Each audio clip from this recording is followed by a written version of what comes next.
It begins with a sound you can't quite name, a quiet hum that exists beneath the sterile silence of the third floor.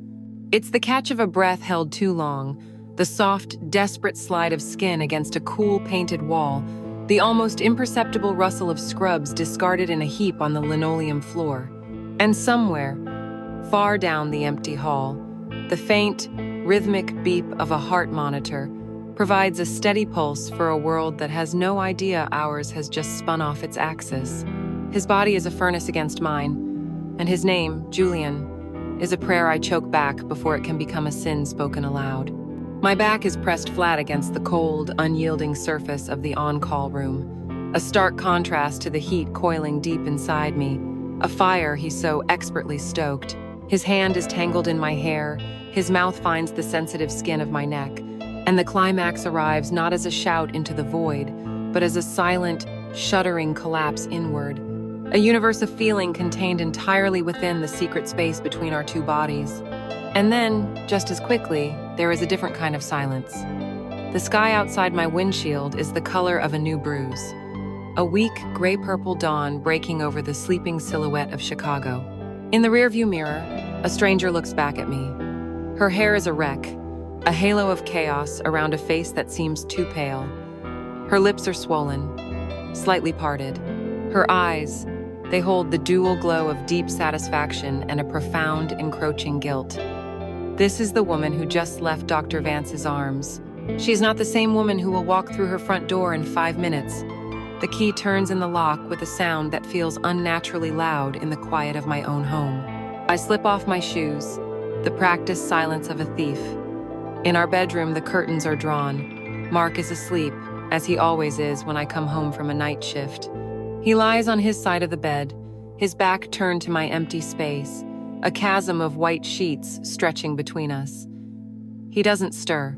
The man in the hospital knows the shape of my body in the dark, the sound of my pleasure. The man in my bed doesn't even know I'm home. And I stand there in the half-light, the scent of antiseptic and another man's skin still clinging to me, and I wonder which is the greater loneliness. It didn't begin in an on-call room, and it didn't begin with a kiss. It began with the sound of sirens, a relentless, overlapping chorus that sliced through a rain-slicked Tuesday night 6 months ago. It began with blood and fear and the metallic tang of both in the air. The ER was a war zone, and the enemy was time. A multi-car pileup on the I-90 had turned our emergency department into a carefully controlled nightmare.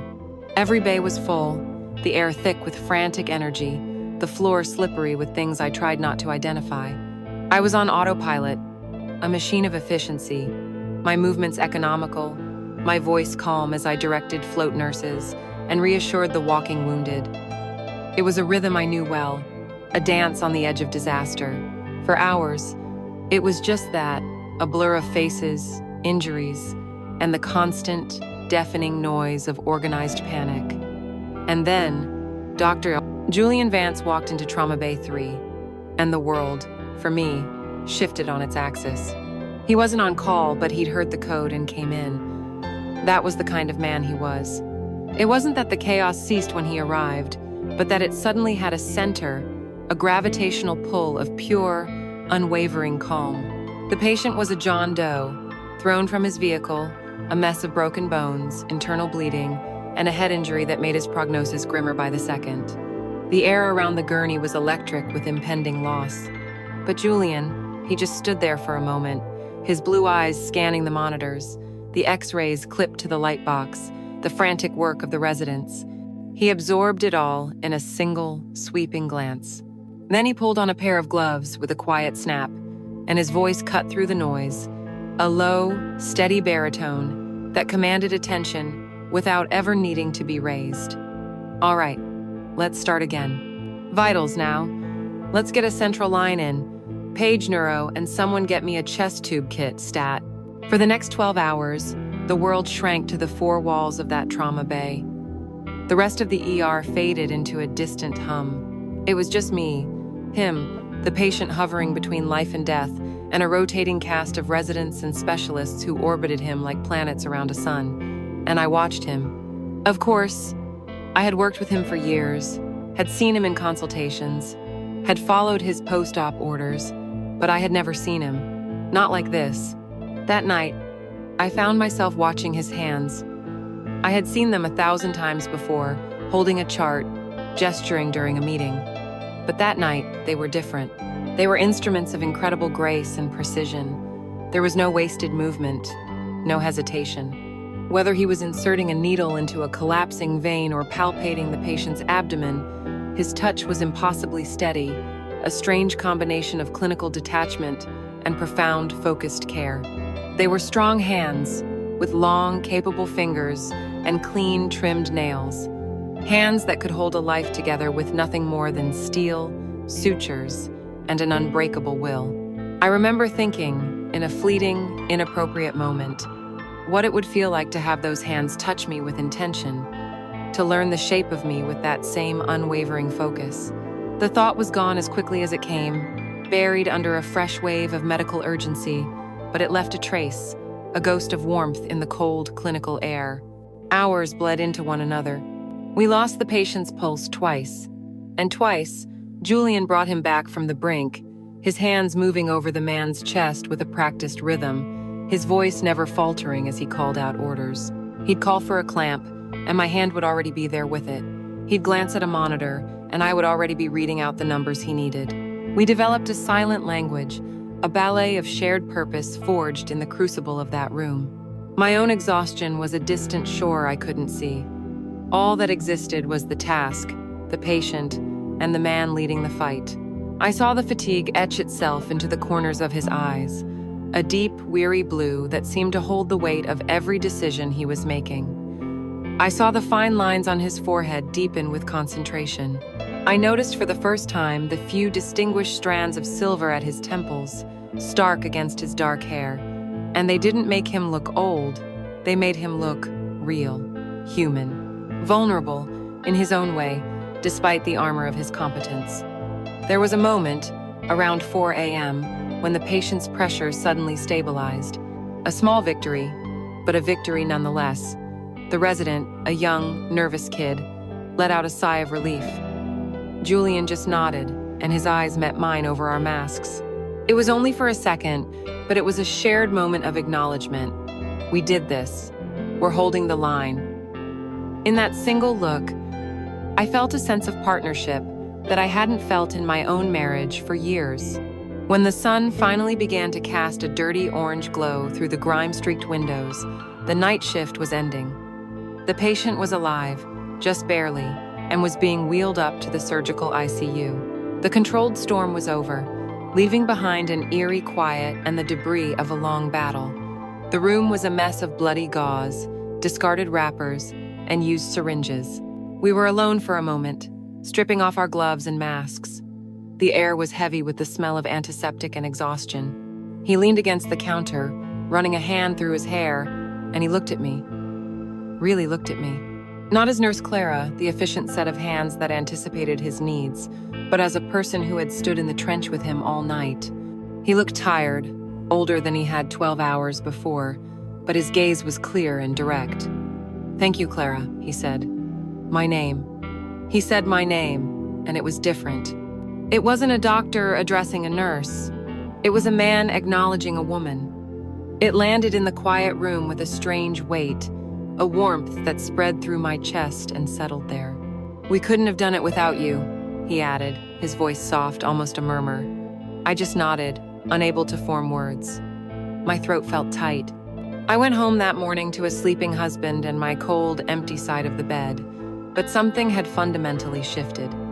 For the first time in a very long time, I didn't just feel lonely, I felt seen. And that, I would later realize, was the most dangerous feeling of all. It was the spark, the tiny, innocent-looking ember that would eventually burn my whole world down. After that night, the hospital felt different. Or perhaps the hospital was the same, and I was the one who had changed. An invisible thread now connected me to him, a subtle tension that hummed in the air whenever we were in the same room. It wasn't sexual, not yet. It was something quieter, more elemental. It was a shared memory of the crucible we had passed through, a silent acknowledgement that we had seen a part of each other that the rest of the world, including our own spouses, had not. A simple nod in the hallway now felt freighted with meaning. A brief moment of eye contact across a crowded nurses' station seemed to last an eternity. He would ask, "How are you holding up, Clara?" And the question felt genuine, his gaze piercing through the polite, automatic, "I'm fine" that I gave to everyone else. He saw the fatigue I tried to hide, and I saw the lingering weight of his own responsibilities in the set of his shoulders. It started with coffee. Isn't that how so many small rebellions begin? With something warm and ordinary. It was a few weeks after the long night. I was charting, the words blurring together under the harsh fluorescent lights of the station at 2 a.m. The floor was quiet, a rare lull between admissions and crises. I heard his soft-soled shoes approach before I saw him. He was leaning against the counter, his white coat immaculate, but his eyes held that familiar weariness. He smiled, a small, tired thing that didn't quite reach his eyes. "You look like you could use this," he said, his voice a low murmur. He was holding 2 steaming styrofoam cups, cafeteria coffee, the best medicine and the worst poison all in one. I took it, my fingers brushing against his for a fraction of a second. The contact was nothing, and yet it was everything. A tiny jolt of electricity that seemed utterly disproportionate to the action. "Thank you," I managed to say. He didn't leave. He just leaned there, sipping his own coffee, and we stood in a comfortable silence for a moment. Then he started talking, first about the patient from that night, John Doe, who was miraculously slowly recovering in the ICU, then about hospital politics, a new administrator who was more concerned with budgets than with bed capacity. It was safe talk, work talk, but it was the longest conversation we'd ever had that didn't involve a patient actively dying in front of us. That became our ritual. On the nights we worked together, there would come a point, usually around 3 a.m., when the world outside was at its most still, that one of us would appear with 2 cups of terrible coffee. We'd find a deserted corner of the hospital to drink it, sometimes in the empty cafeteria, sometimes in a vacant family waiting room with its perpetually cheerful, faded wallpaper. Those sterile, forgotten spaces became our sanctuary. For the first few times, the conversations remained on the safe side of the professional line. But I found myself looking forward to those stolen 15 minutes with an intensity that began to frighten me. I learned about the boat he was slowly, painstakingly restoring in his garage, a project he never seemed to have enough time for. I learned he preferred classical music, that it helped him think. Small, insignificant details that started to paint a picture of the man behind the white coat. And I noticed the way he listened when I spoke.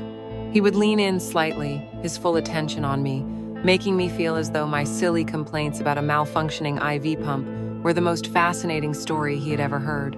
I wasn't used to being listened to like that. At home, Mark's attention was always fractured, divided between me, the television, and the endless scroll of his phone. Our conversations were transactional, about bills and groceries. With Julian, for 15 minutes at a time, I felt like the only person in the world. The night the wall truly cracked was a month into our coffee ritual. We were in the cafeteria, the vast room empty, except for the 2 of us and the low hum of the refrigerators. He had been quiet that night, a deeper sadness clinging to him. I asked if everything was all right. He stared into his cup for a long time, swirling the dark liquid. I thought he wasn't going to answer. Then, he spoke. His voice so low I had to lean in to hear. "I was at a charity gala last night," he began, "for the children's wing. My wife, Amelia, she organized it. She's brilliant at that sort of thing. The room was beautiful, filled with important people saying important things. She was in her element, laughing, charming everyone. He looked up at me, and his eyes were hollow. And I stood there, in my tuxedo, smiling until my face hurt, and I felt completely, utterly alone. Like I was an actor playing the role of the successful, supportive husband.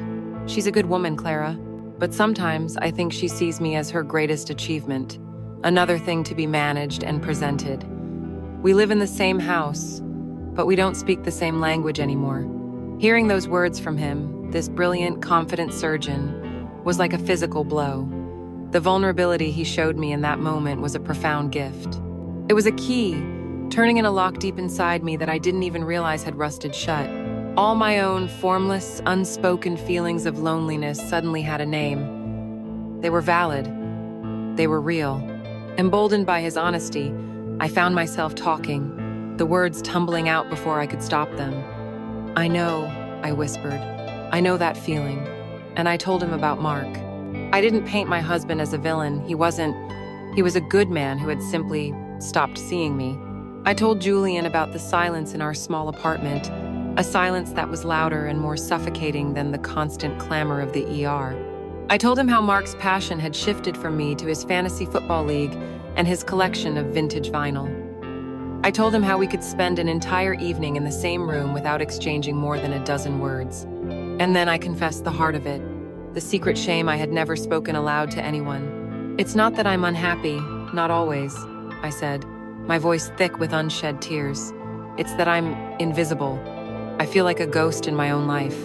A functional, necessary part of the household machinery, like the dishwasher or the Wi-Fi router, but not a person, not a woman." He didn't say anything for a long time. He just reached across the small Formica table and laid his hand over mine. It wasn't a romantic gesture, not then.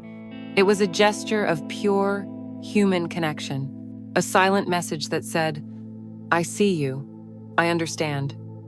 His hand was warm and strong, and the feeling of his skin against mine was both a comfort and a quiet torment. In that sterile, empty cafeteria, over 2 cups of bitter, lukewarm coffee, we crossed a line. We hadn't touched with desire, we hadn't kissed. But we had undressed our souls for each other. We had shared the secret shames of our gilded cages, and in doing so, we had forged an intimacy far more potent than a physical touch. I began to live for the nights. The long, quiet hours were no longer a chore. They were an escape, a promise. The hospital, once just a place of work, had become the only place I felt real. And Julian, he was the reason. We were heading somewhere dangerous, I knew it. But for the first time in a decade, I didn't feel alone. And I was willing to risk everything to hold on to that feeling. The coffee confessions changed everything. The air between us, once filled with the comfortable quiet of shared understanding, now crackled with a different kind of energy. It was a humming, high-voltage wire strung between 2 poles, and we were both terrified of touching it. Every accidental brush of our hands as we passed a chart, every time our eyes met over a patient's bed, the charge would arc between us, invisible but intensely felt. We started to avoid being alone together. The 3 a.m. coffee meetings became less frequent, replaced by strained smiles and quick, professional nods in the hallway. We were both acutely aware that we were standing on the edge of a cliff, and we were pretending not to see the drop. We were fools to think we could hold back the tide. The body has its own memory, its own hunger, and ours were beginning to scream for a taste of what our souls had already feasted upon. The breaking point came, as it always did, under pressure. It wasn't a major catastrophe like the I-90 pileup, but a smaller, more intimate crisis. A post-op patient in room 214, a sweet grandmother who had seemed to be recovering well, suddenly threw a pulmonary embolism. The code blue alarm blared, a sound that always injects ice and fire into my veins simultaneously. By sheer chance, Julian was the closest physician, and I was the first nurse to respond. For 10 minutes that felt like an hour. It was just the 2 of us again, a seamless unit moving with the desperate, practiced grace of those who fight death for a living. I was on the chest, my arms and shoulders already aching from the force of the compressions, and he was at the head of the bed, intubating, calling for meds, his voice that familiar, impossible calm in the center of the storm. The crash team arrived and the room filled with people, but my focus remained locked on him, on our shared rhythm. We stabilized her, we brought her back. The adrenaline receded, leaving behind that familiar, shaky exhaustion and the hollow echo of a battle won. As the team wheeled the patient to the ICU, Julian and I were left in the quiet aftermath.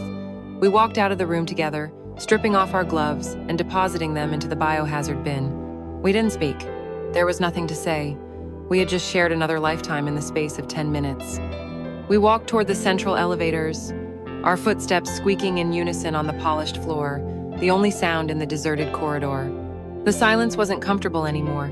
It was thick, heavy, and full of everything we had been refusing to say for weeks. When the elevator arrived with a soft ding, we both stepped inside. The doors slid shut, encasing us in the small stainless steel box. The world vanished. There was no hospital, no patients, no spouses waiting at home. There was only the low hum of the elevator, the scent of antiseptic, and the suffocating proximity of our bodies. He turned to me, his back against the wall. "You were brilliant in there, Clara," he said, his voice raspy with fatigue. He reached out and placed his hand on my shoulder, a familiar, collegial gesture, but it wasn't. His hand didn't just pat and retreat, it stayed. It rested there, a solid, warm weight on my body. I could feel the heat of his palm seeping through the thin fabric of my scrubs, a warmth that had nothing to do with comfort and everything to do with a slow, deliberate claiming. My breath hitched. And then he moved. His thumb, slowly, almost lazily, slid from the cap of my shoulder to the side of my neck, tracing the sensitive line of my tendon. Every nerve ending in my body caught fire. A primal scream of warning went off in my head, a frantic chorus of, "No, stop, pull away. This is the last exit, the final chance to turn back." But it was drowned out by another voice, a deeper, quieter whisper that I recognized as my own long-starved desire. "Stay," it pleaded. "Just for a second. See what it feels like." And I did. I stayed perfectly still. I didn't pull away. I might have even tilted my head just a fraction of an inch, granting him access. It was all the permission he needed. His eyes, which had been fixed on mine, dropped to my mouth. The air in the elevator became thick, heavy, impossible to breathe. The man in front of me was no longer Dr. Vance, the respected surgeon. He was Julian, a man consumed by the same illicit want that was raging through my own veins. He leaned in, so slowly that I could have stopped him at any point. I didn't. The first touch of his lips on mine was impossibly soft, a question asked without words. It wasn't a kiss of violence or frantic passion. It was a kiss of pure, agonizing discovery. Tentative, unsure. He tasted faintly of coffee and something else, something that was uniquely him. For a moment, we just stayed there, a soft, static pressure of mouth on mouth. Then I let out a breath I didn't know I was holding, and my lips parted slightly. A surrender, a quiet invitation. That was when the kiss changed. It deepened, became a conversation. His other hand came up to cup my jaw, his thumb stroking my cheek as his mouth began to explore mine with a hunger that mirrored my own. I could feel weeks of unspoken confessions, of shared loneliness, of dangerous longing pouring into that single, protracted kiss.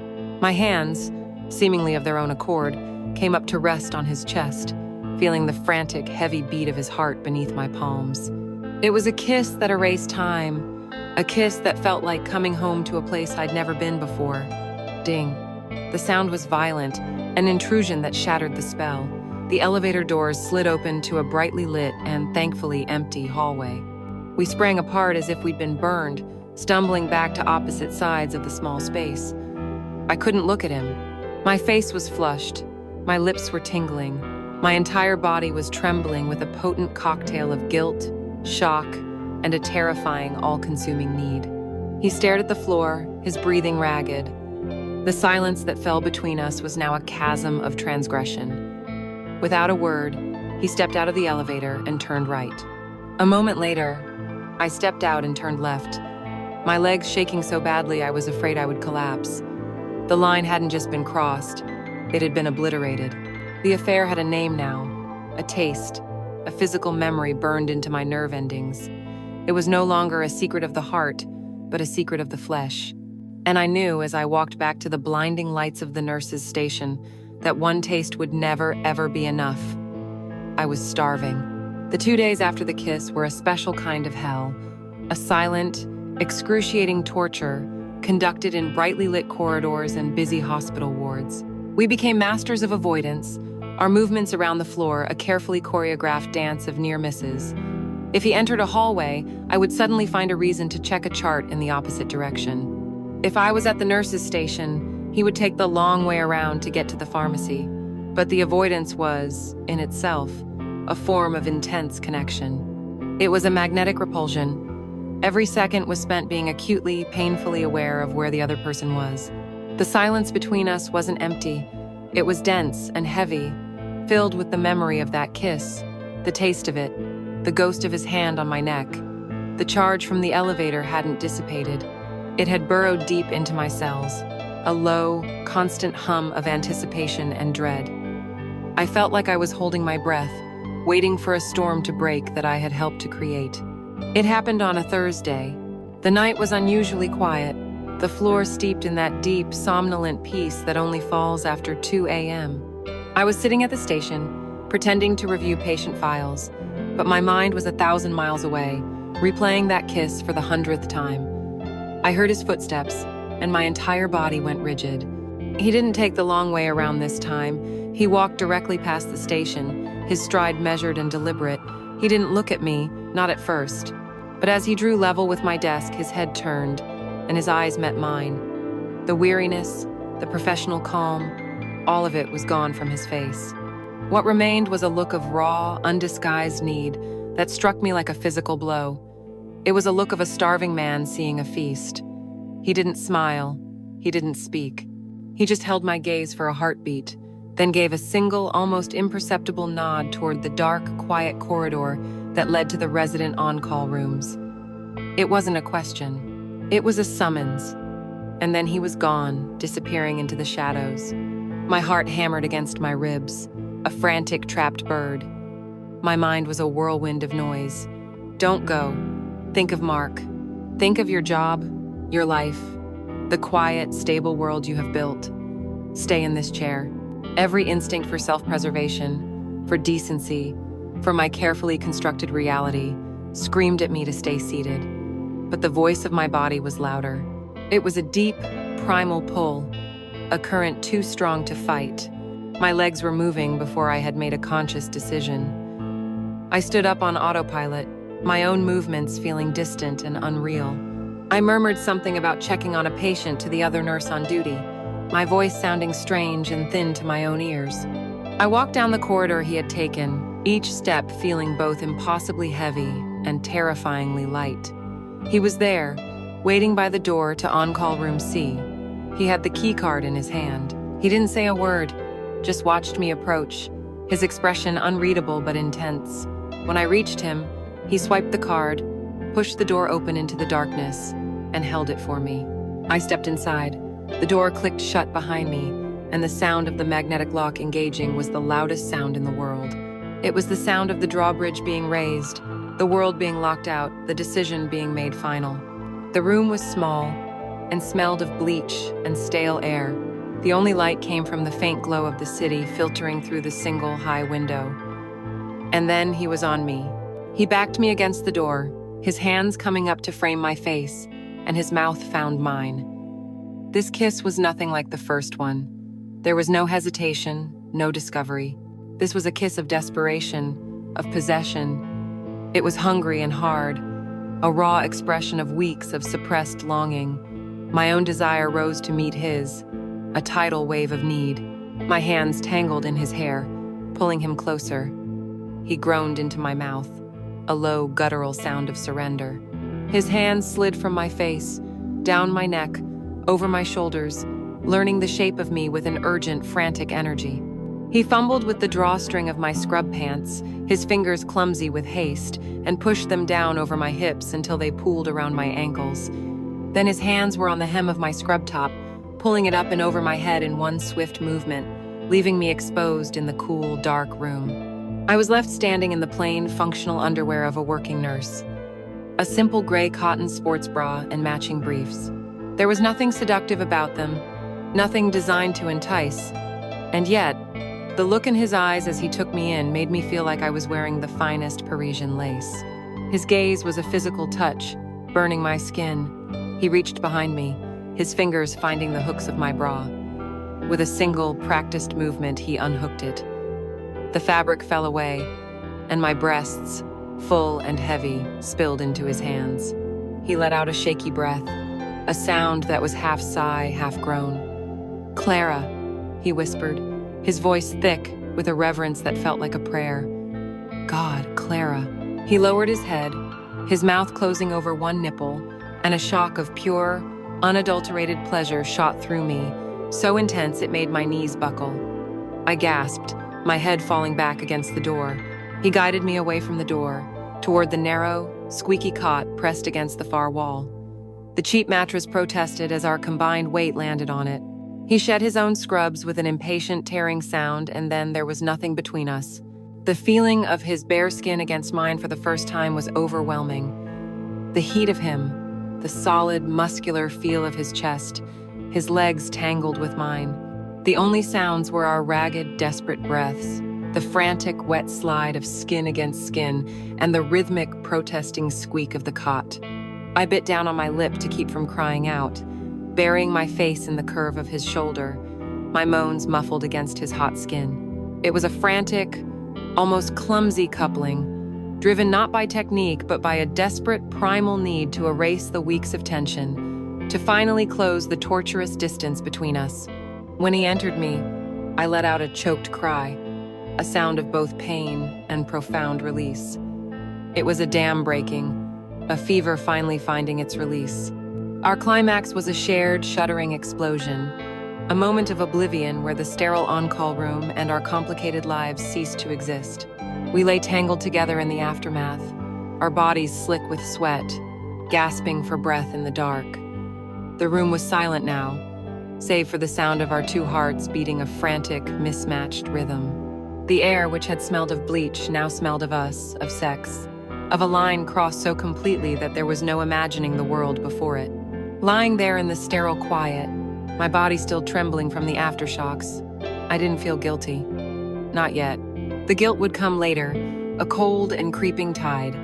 In that moment, I felt nothing but the solid, reassuring weight of him beside me, his arm draped possessively over my waist, and the terrifying, exhilarating knowledge that my world had been irrevocably split into two parts, before this room and after. After that first frantic surrender in the on-call room, something shifted. The guilt didn't vanish, of course.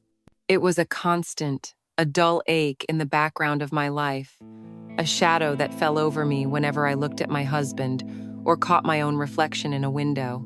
But the raw, terrifying panic was replaced by something else, something far more insidious, a routine. Our affair developed its own secret rhythm, a hidden pulse beating beneath the steady, monotonous life of the hospital.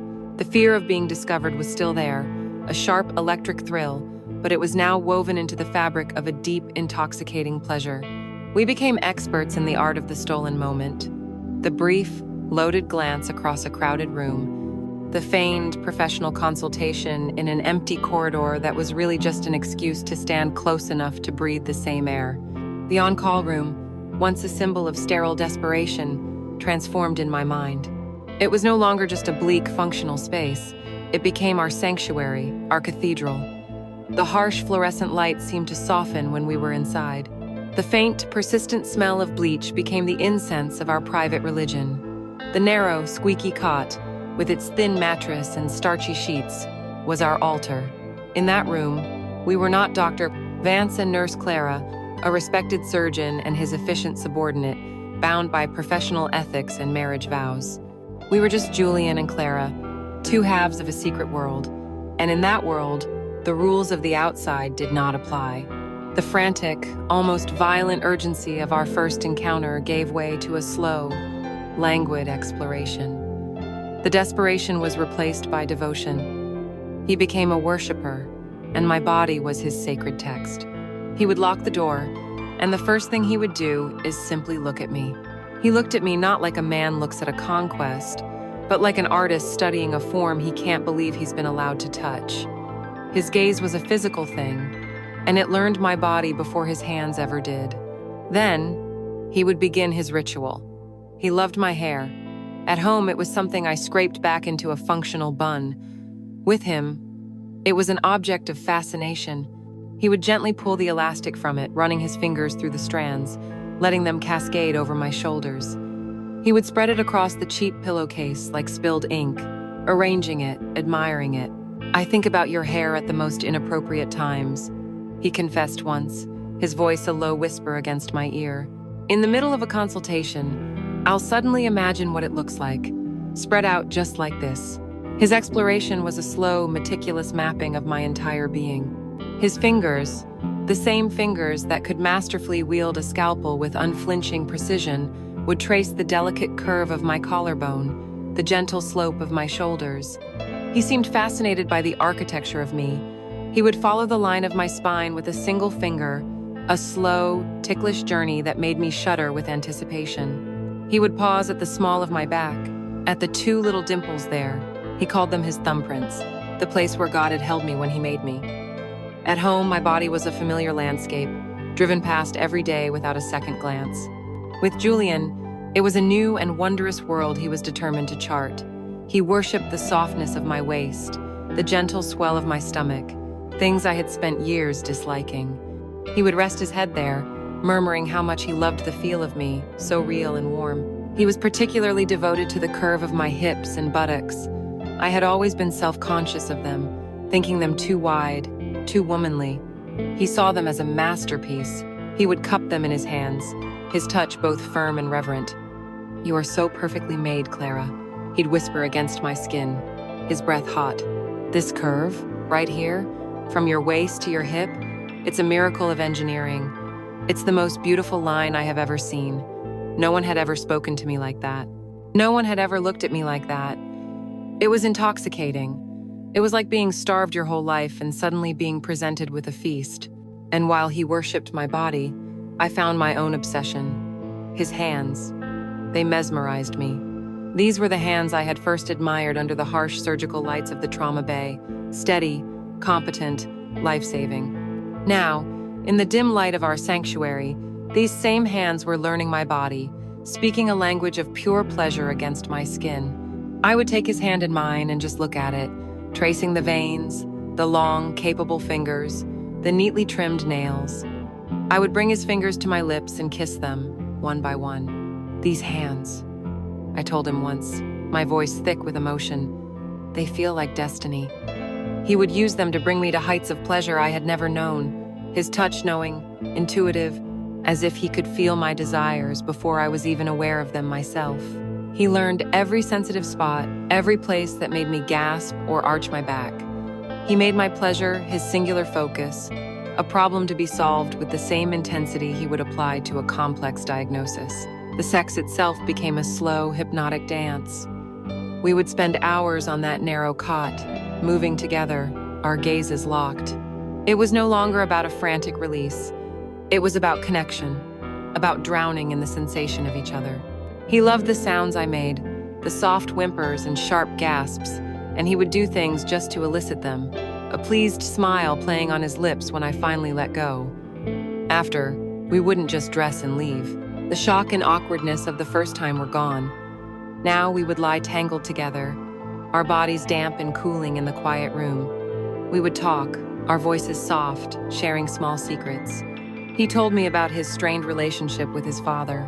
I told him about my abandoned dream of becoming a painter. These post-coital confessions were almost as intimate as the act itself, weaving our lives together with threads of shared vulnerability. The on-call room had become my true north, the only place I felt fully myself, fully alive. I was living a life in reverse, feeling awake only in these stolen, secret hours, and walking through my real life like a somnambulist. I was addicted not just to the sex, not just to the pleasure. I was addicted to the feeling of being seen, of being known, of being revered. It was the most powerful and dangerous drug I could imagine, and I knew, even then, that the withdrawal would one day be unbearable. By our second month, we had learned each other's bodies. We no longer needed words. Our affair had developed its own rich, silent language, a vocabulary of touch, of scent, of sound. I could read a universe of meaning in the way his hand rested on the small of my back, and he could gauge my entire mood from the way I met his eyes across a sterile countertop. This unspoken communication was never more eloquent than when we were in the sanctuary of our on-all room.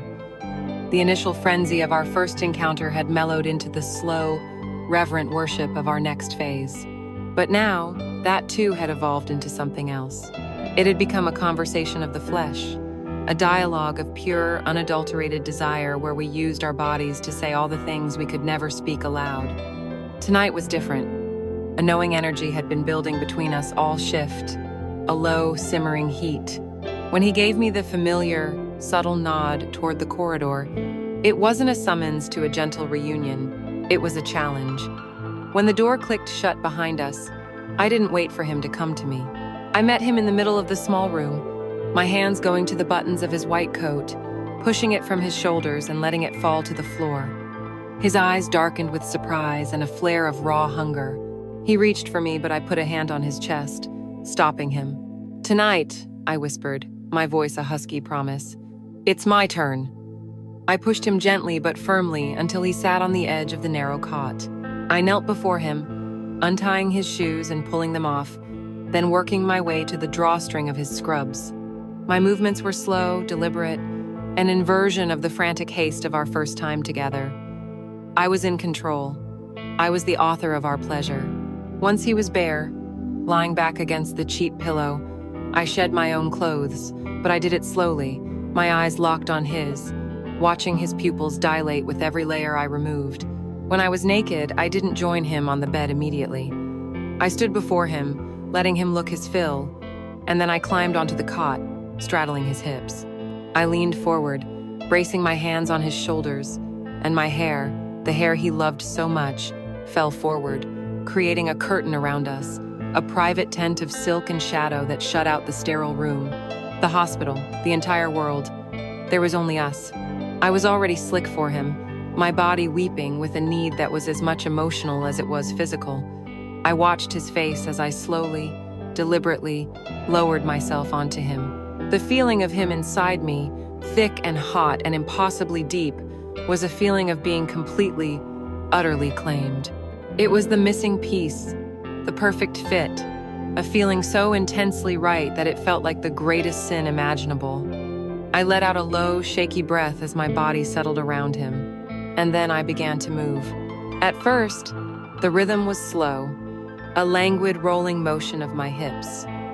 I was learning a new kind of power, the power of giving and taking pleasure in a single, fluid movement. His hands gripped my waist, his knuckles white, but he let me lead. I watched his face, the way his jaw clenched, the way a muscle jumped in his cheek. My own sounds surprised me. They were no longer the choked-back gasps of our first encounters.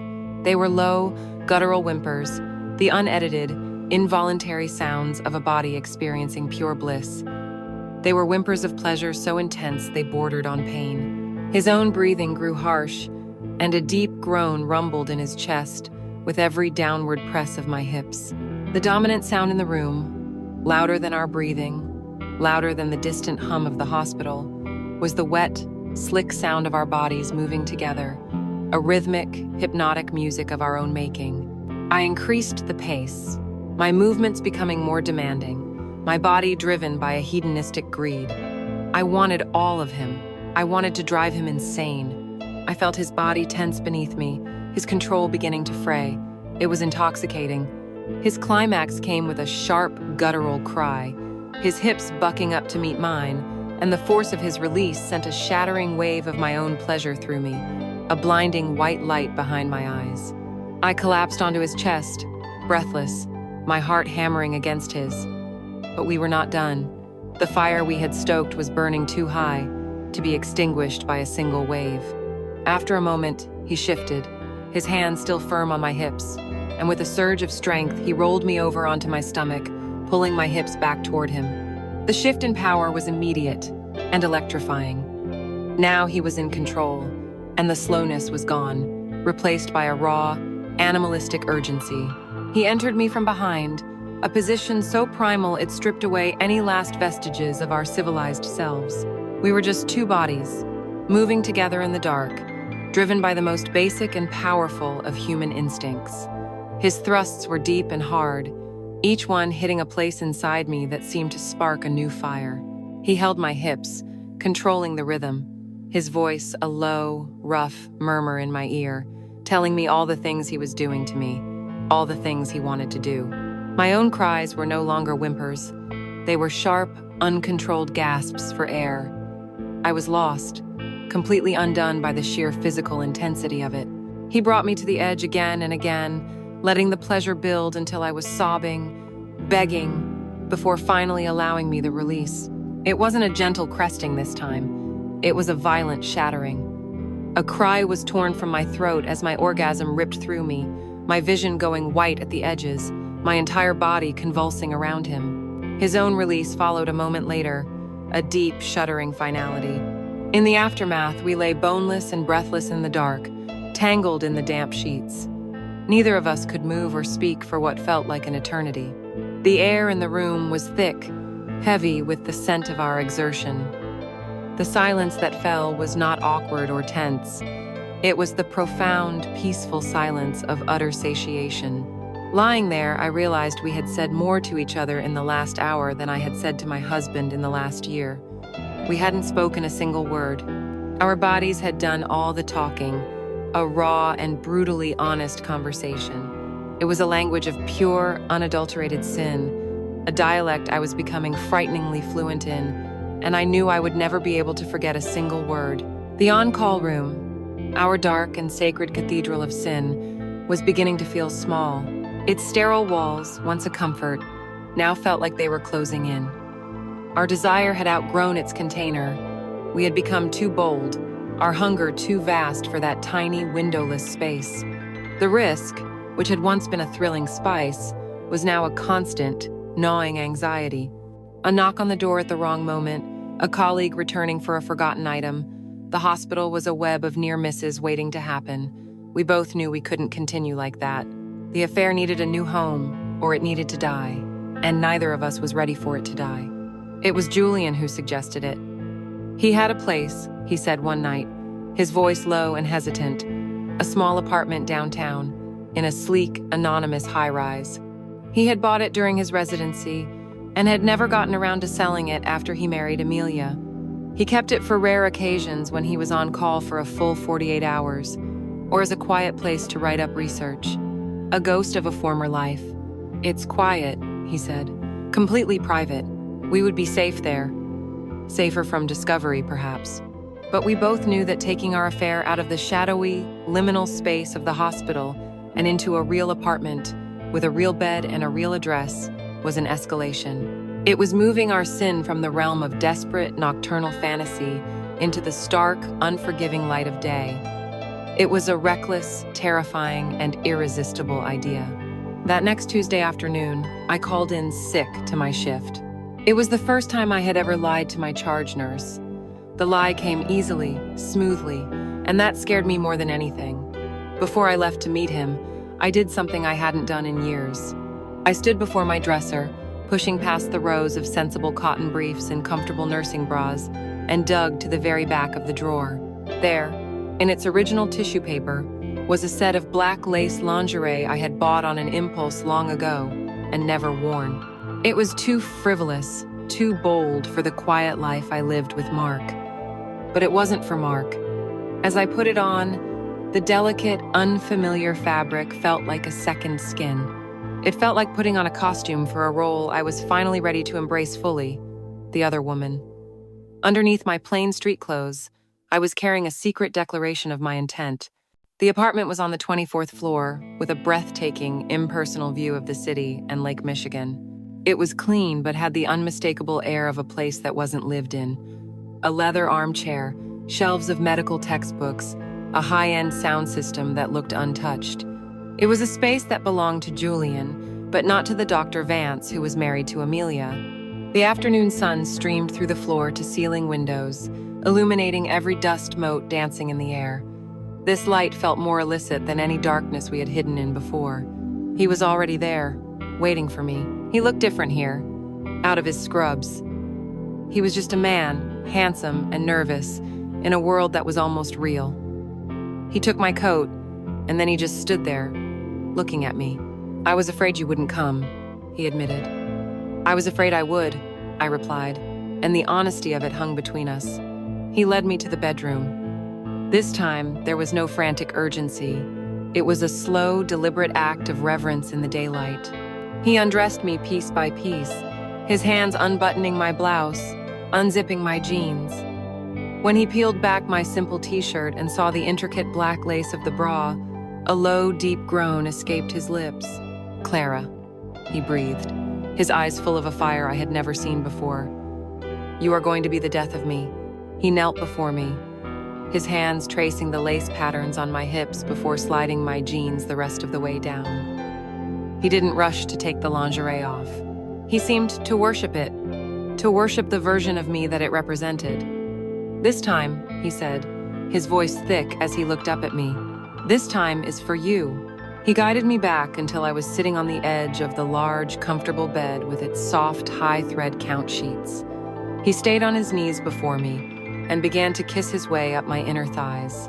My hands immediately went to his hair, my fingers clenching. It was an intimacy so profound, so overwhelming, that it felt like the ultimate transgression. He was erasing years of feeling unseen, of feeling functional and plain. In his devotion, I was remade as something exquisite. When his mouth finally found my core, I gasped, my back arching off the bed. Here, in this soundproofed apartment high above the city, there was no need to be quiet. I cried out, my voice loud and unrestrained, a sound of pure, shameless pleasure that I had never allowed myself to make before.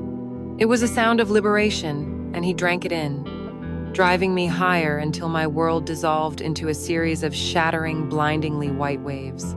Afterward, he joined me on the bed, and we made love with a slow, languid rhythm, our bodies moving together on the soft sheets, the afternoon sun warming our skin. It felt dangerously like a real couple, in a real bed, on a real afternoon. It was the most beautiful and the most painful experience of my life. When we were finally spent, we didn't get up. We lay tangled in the sheets, his arm around me, my head on his chest. And as the sun began to dip lower, casting long golden shadows across the room, the euphoria began to fade, and a quiet, heartbreaking reality seeped in. What would it be like, he murmured into my hair, if this was just our afternoon? If we didn't have to go back to our other lives? If this was it? We spoke for an hour about that fantasy life. A small house somewhere, maybe by the water. Weekends without pagers or phone calls. Waking up together like this every morning, we painted a beautiful, vivid picture, and every perfect word was laced with the poison of impossibility. We were two ghosts fantasizing about being real, and the knowledge of our spectral nature made the fantasy all the more painful. The joy of the afternoon was now inextricably bound to the sorrow of its ending.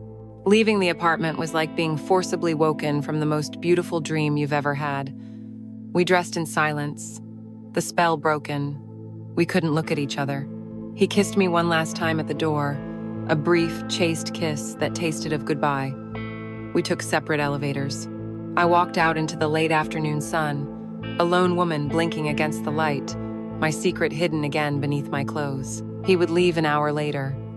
The on-call room had been a fantasy, an escape from reality. This apartment, this daylight, had been a glimpse of a reality we could never have. And that glimpse was infinitely more dangerous than any secret encounter in the dark.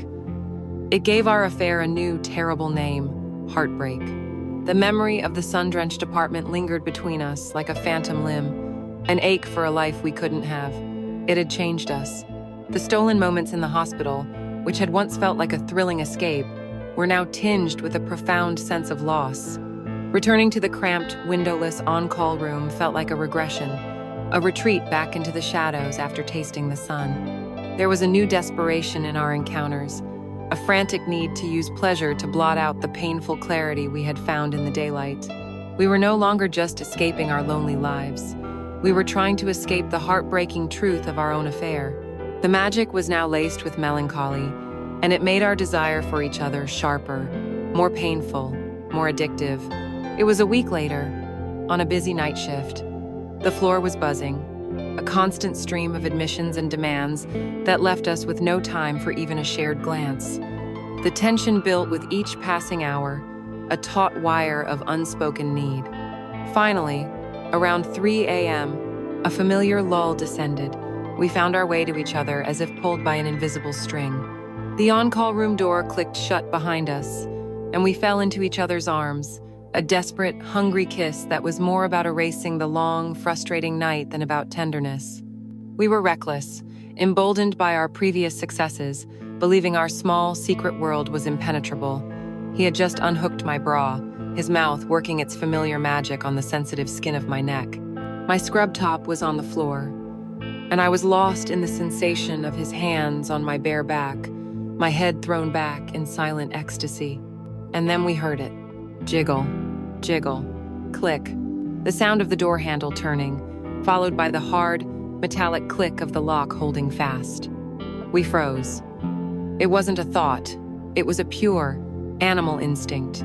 Every muscle in my body turned to stone. We didn't breathe. We didn't move. The entire universe shrank to the sound of that rattling handle. In the sudden, absolute silence, every sound from the hallway was magnified, a terrifying intrusion into our sanctuary. "Hey, is anyone in there?" A voice called from the other side. It was Brenda, one of the senior night nurses. Her voice was cheerful, casual, completely oblivious to the world-shattering panic she had just caused. "The other room's taken. Just need to lie down for 15. My heart didn't just stop, it evaporated. A cold, nauseating dread flooded my entire system. In that single, terrifying second, I saw my entire life unraveling in a series of horrific, stop-motion images. Brenda's shocked face as the door opened. The immediate, frantic gossip spreading through the hospital like a virus. The disciplinary meeting, the call to Mark, the look on his face, not anger, but a deep, wounded confusion that would be worse than any rage. I saw my mother's disappointment, my father's quiet shame. My professional life, the one thing I had always taken pride in, reduced to a sordid punchline. I was suddenly, acutely aware of my state of undress, of my bare breasts pressed against Julian's chest. I felt naked, not in a sensual way, but in a humiliating, exposed way. A trapped animal. Julian was just as frozen, his body rigid against mine. I could feel the frantic pounding of his heart mirroring my own. He put a single, trembling finger to my lips, a silent command to stay quiet, his eyes wide with a terror that mirrored my own. The powerful, confident surgeon was gone. In his place was a scared, adulterous man, just as trapped as I was. Brenda jiggled the handle again, more insistently this time. "Hello? Facility says this room should be empty." And then, as we stood there, suspended in a state of pure, adrenaline-fueled terror, a new sound cut through the silence. A low buzz. On the desk, where I had carelessly tossed it, my phone lit up, its screen casting a ghostly blue light on our frozen faces. A text message. From Mark. His name glowed in the dark, an indictment from another universe. The preview of the message was agonizingly clear. "Hey honey, hope the shift is going okay. Don't forget to pick up milk on your way home. Love you. Love you." The two words hit me with the force of a physical blow. The sheer crushing banality of it, the milk, the casual "love you," was a dagger of guilt that twisted in my gut. Mark, in our quiet, lonely home, was thinking of me, of our shared life, of milk for our morning coffee. And I was here, half naked in a closet with another man, my heart about to explode with the fear of being discovered. The chasm between my two lives had never been so stark, so obscene. I felt a wave of nausea so powerful I thought I was going to be sick right there on the floor. Brenda must have given up.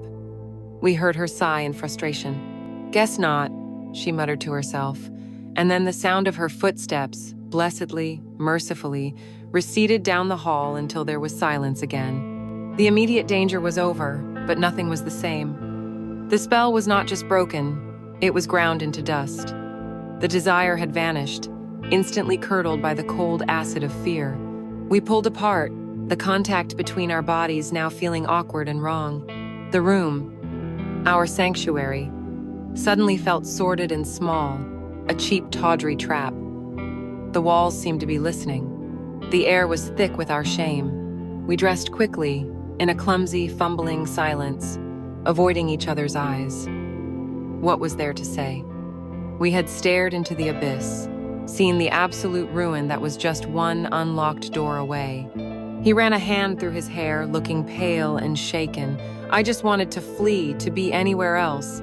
I grabbed my phone, the screen now dark, but Mark's message felt like it was burned into the glass, into my brain. I opened the door, peered out into the empty hallway, and left without a backward glance. I sat at my station for the rest of the night, the bright fluorescent lights feeling like an interrogation lamp. My hands were shaking for hours. The thrill was gone. The magic was gone. All that was left was the cold, hard calculus of risk. We had been playing a beautiful, dangerous game, but for the first time, I had been forced to look at the scoreboard and realize, with sickening clarity, exactly what I stood to lose. And the price, I feared, was absolutely everything. The silence between us after the near miss was a cold, dead thing.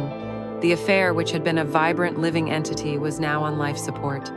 We avoided each other with a new, solemn finality. The loaded glances were replaced by a careful study of the floor whenever we passed in the hall.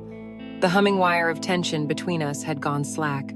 The fear from that night had been a bucket of ice water, shocking us out of our fever dream, and now we were left shivering in a world that was stark, gray, and full of consequences. I told myself it was for the best, that this was the quiet, natural end we needed. I tried to reinvest in my life with Mark, suggesting we go out to dinner, asking about his day with a focus I hadn't shown in months. I was trying to be a ghost in reverse, to reappear in my own life.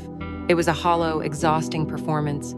Then came the email about the annual Hospital Foundation Gala, a night of forced glamour and schmoozing, where doctors, administrators, and their spouses mingled to raise money. Attendance for senior staff like Julian and me wasn't optional. It was expected. The thought of being in the same room with him, a public room, surrounded by our real lives, filled me with a dread so profound it was almost paralyzing. Mark was excited. It was a chance for him to wear his one good suit, to feel part of my world for a night. As I got ready, zipping up a formal, modest black dress I'd owned for years, he came up behind me. "You look beautiful, Clara," he said, kissing my bare shoulder. His touch, which should have been a comfort, felt like a brand of my guilt. I looked at our reflection in the mirror, a handsome, normal couple, and I felt like a complete fraud. The ballroom of the downtown hotel was a glittering spectacle of crystal chandeliers and clinking champagne glasses. The air buzzed with conversation and the smooth sounds of a live jazz trio. It was the absolute antithesis of our secret world. It was bright, loud, public, and suffocating. And then I saw him. He was standing across the room near the orchestra, deep in conversation with a group of hospital board members. He wasn't my Julian, the man who whispered my name like a prayer in the dark. This was Dr. Vance, a pillar of the medical community, resplendent in a perfectly tailored tuxedo. He laughed at something, one of the men said, a smooth, practiced sound that I had never heard before. And at his side, her hand resting possessively in the crook of his arm, was his wife. Amelia Vance was exactly what you would expect. She was beautiful, not in a flashy way, but with an effortless, old-money elegance. Her blonde hair was swept up in a flawless chignon, her diamond earrings catching the light. She was poised, smiling, radiating a cool confidence as she networked with the city's elite. They were a portrait, a perfect, powerful, impenetrable unit. They were a life that I had absolutely no part in, a world where I did not and could not exist. A wave of dizziness and shame washed over me. What had I been thinking? That our sordid fumbling in a dark room meant anything in the face of this? I spent the next hour in a daze, smiling and nodding as Mark made small talk. My eyes constantly, compulsively drawn back to the golden couple across the room. And then, it happened. He was scanning the crowd, and his eyes met mine. For 1/10 of a second, the mask of Dr. Vance slipped. I saw a flicker of something in his eyes, panic, maybe even regret. It was there, and then it was gone, shuttered away as quickly as it had appeared. His expression became cool, neutral, distant. It was the polite, professional acknowledgement you give a subordinate, a familiar face in a crowd. It was a look that erased every secret touch, every shared confession, every desperate climax. In that single public glance, he put me back in my place. I wasn't his lover. I wasn't his confidant. In this world, the world that mattered, I was just a nurse. The rejection was so swift and absolute, it stole the air from my lungs. I felt cheap. I felt foolish. The glamour and passion of our affair were stripped away, leaving only the sordid, pathetic truth. I was the other woman, a dirty little secret to be hidden away in the dark. The pain was a physical thing, a hot, sharp blade twisting in my gut. I excused myself, claiming a headache, and fled to the ladies' room, where I locked myself in a stall and wept silent, furious tears. The pain festered. It curdled into a desperate, ugly need. I didn't want the affair to be over. I wanted to reclaim what was mine. I wanted to erase the image of him with his perfect wife, to replace the memory of his cold, public dismissal with the heat of his skin. I knew his schedule. I knew he was on call that night. After I convinced Mark I was just tired and wanted to go home, after I watched him fall asleep, I got back in my car. I drove to the hospital, my heart a cold, hard knot of desperation in my chest. I found him in his office, not the on-call room, staring out the window at the city lights. He looked exhausted, defeated. When he saw me, he looked startled, but he didn't send me away. I didn't say a word.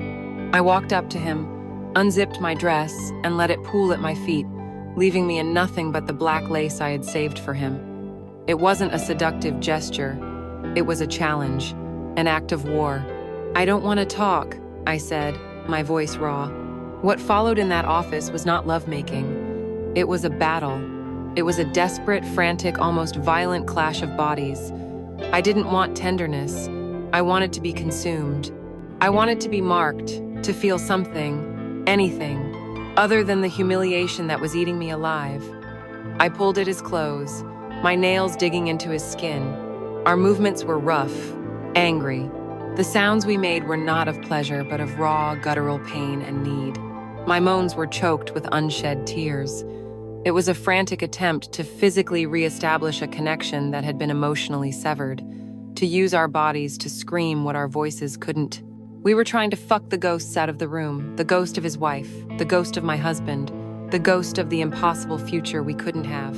When it was over, we lay on the thin carpet of his office floor, not touching, the city lights painting cold stripes across our bodies.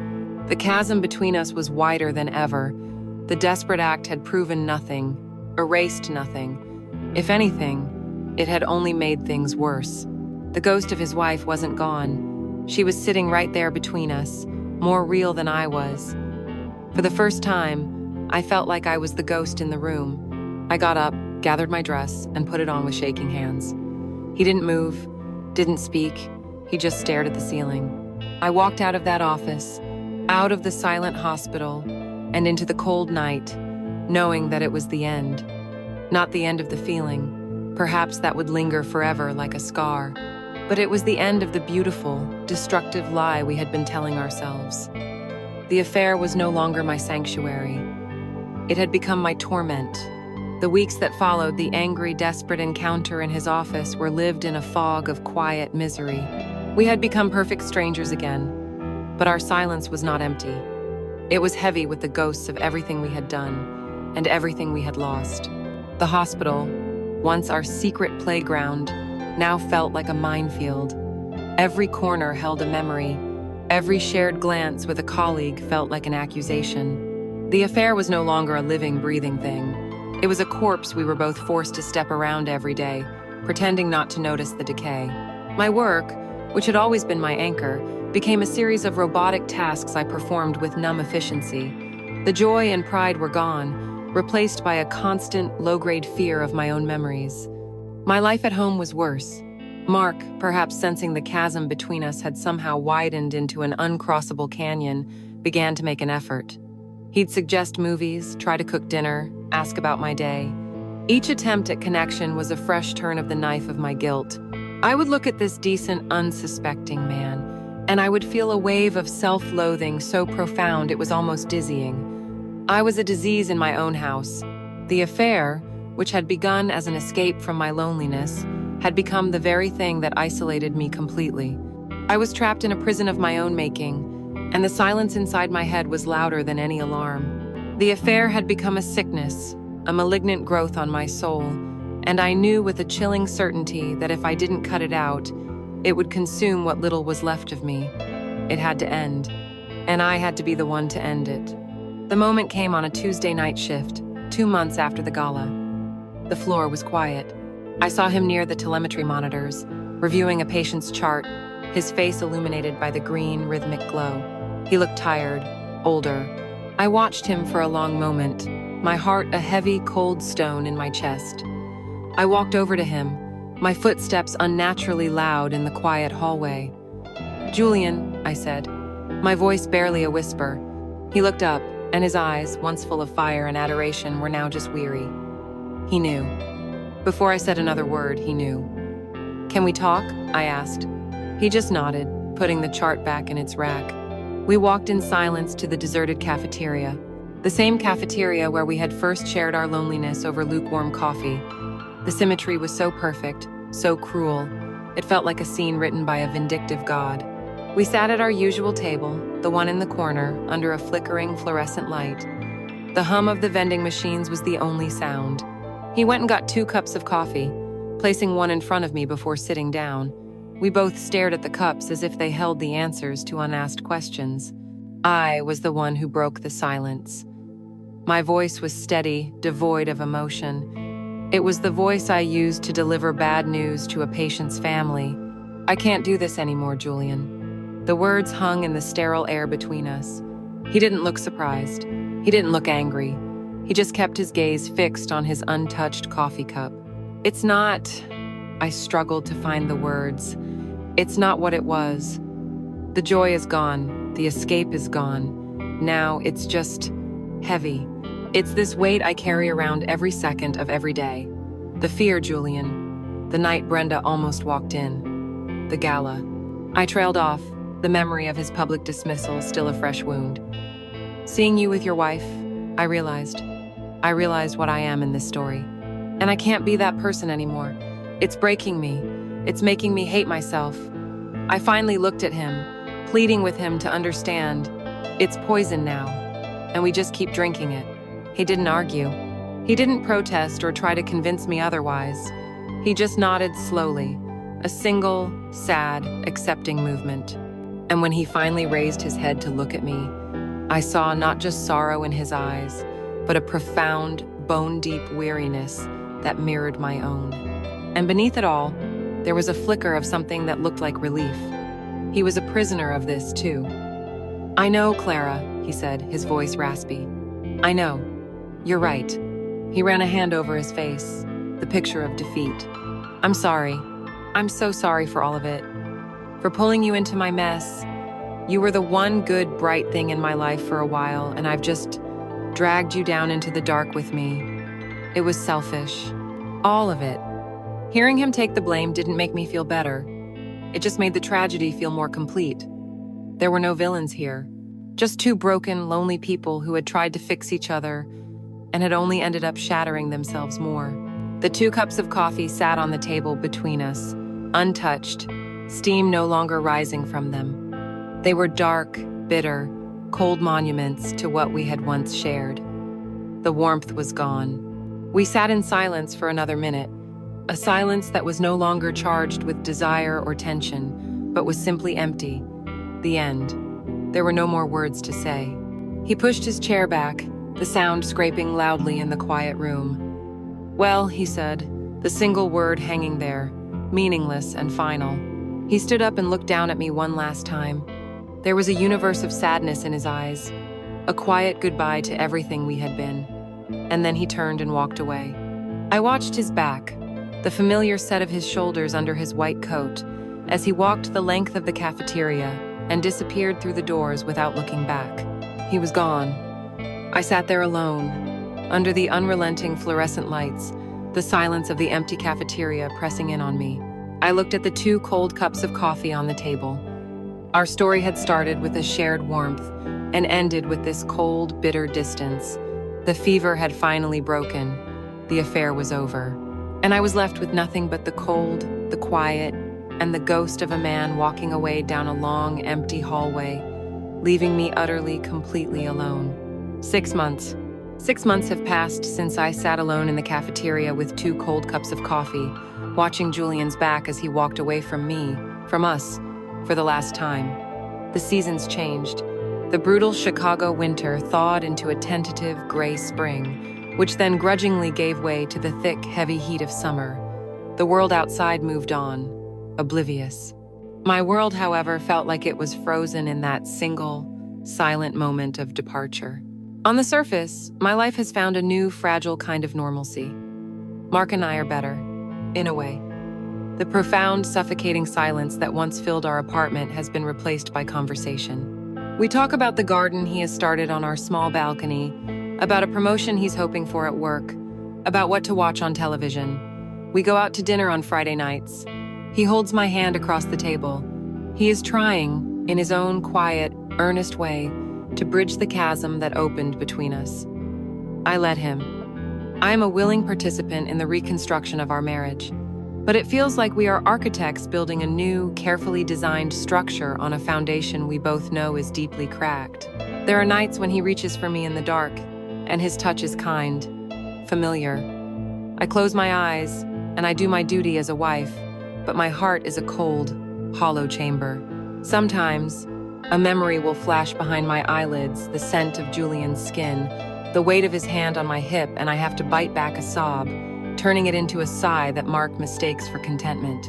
The lie has become my life's most constant companion. The hospital, once the stage for our vibrant, secret life, is now a mausoleum. Every corridor holds an echo.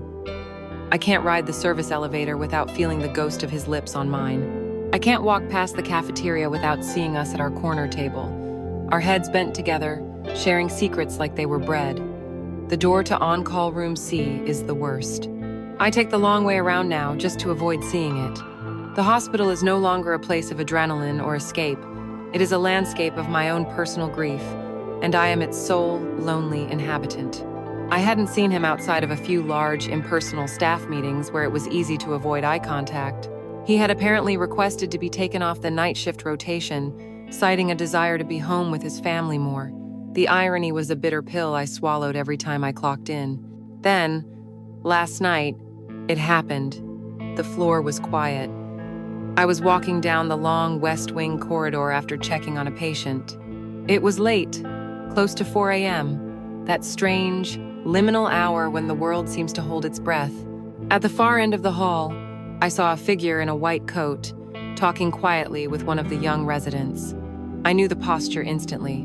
The confident set of his shoulders, the way he inclined his head as he listened. It was him. My heart didn't race or flutter. It just gave a single, heavy, painful thud inside my chest, like a stone being dropped into a deep well. The resident nodded and walked away, leaving Julian alone. He stood there for a moment, looking at a chart, and then he turned to continue on his way. His eyes swept the length of the empty hallway and, inevitably, they landed on me. The world stopped. The air grew thick and still. It was just us, 2 solitary figures separated by 50 yards of polished linoleum and a universe of things unsaid. He didn't smile. He didn't look away.